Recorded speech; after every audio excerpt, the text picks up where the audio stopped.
Father जय जिनेन्द्र। एक बार आचार्य भगवंत विद्यासागर जी महाराज से किसी ने पूछा कि वर्तमान इस पंचम काल की 21वीं सदी का आप सबसे बड़ा आश्चर्य किसे मानते हैं?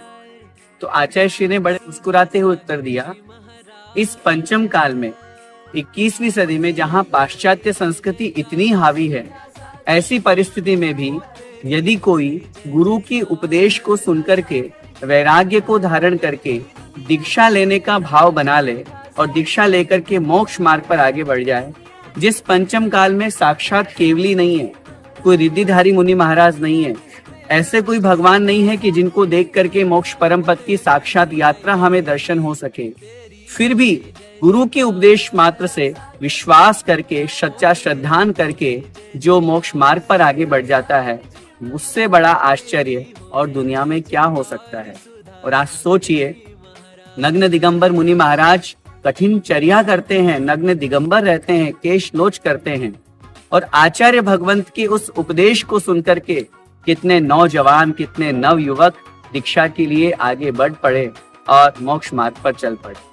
और आज घड़ी आ गई है, उसी क्रम में पूज्य आचार्य भगवंत के अनोखे शिष्य पूज्य गुरुदेव सुधा सागर जी महाराज, निर्यापक श्रवण पूज्य गुरुदेव सुधा सागर जी महाराज आचार्य श्री के कहे अनुसार एक एक वाक्य को, एक एक शब्द को अपने जीवन में उतारते हैं। और आगामी 23 नवंबर को दर्शनोदय तीर्थ क्षेत्र थुओंजी में जो एक ऐतिहासिक, अकल्पनीय, अविश्वसनीय एक ऐसा दीक्षा कार्यक्रम, दीक्षा समारोह जो आयोजित होने जा रहा है, हम सब उसमें सम्मिलित होंगे। सोचिए, एक साधक जैसे आचार्य श्री के चरणों में आकर के जीवन समर्पित कर दिए, ऐसे ही पूज्य गुरुदेव सुधा सागर जी महाराज के संघ में भी आज 20-21 ब्रह्मचारी भैया लोग, नौजवान 20-21 साल के, 22 साल के, 25 साल के, 30 साल के, सब कुछ छोड़ करके, धन संपत्ति वैभव छोड़ करके और गुरु के चरणों में अपने आप के जीवन को समर्पित कर दिया। यह है पंचम काल का महान अतिशय। और उससे भी बड़ा अतिशय, उससे भी बड़ी ऐतिहासिक दीक्षा का कार्यक्रम हम सब देखेंगे पूज्य गुरुदेव सुधा सागर जी महाराज के कर कमलों से। वास्तव में दिगंबर मुनि की चर्या कितनी कठिन होती है।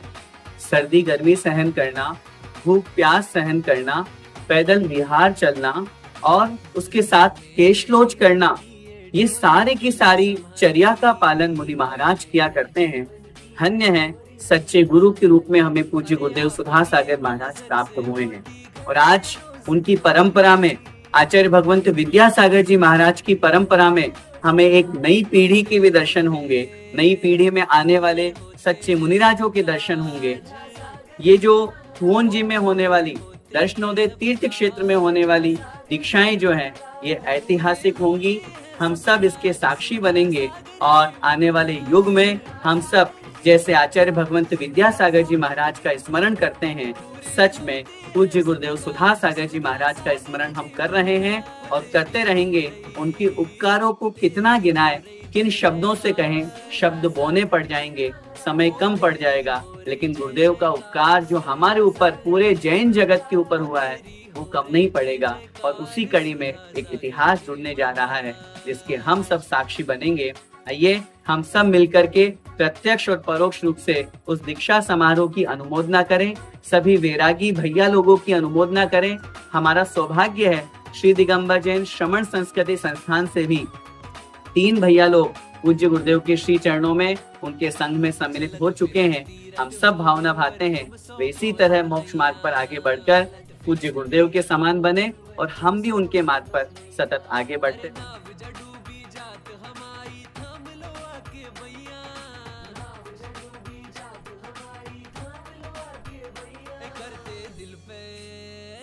करते दिल पे सबके राज, हो करते दिल पे सबके राज।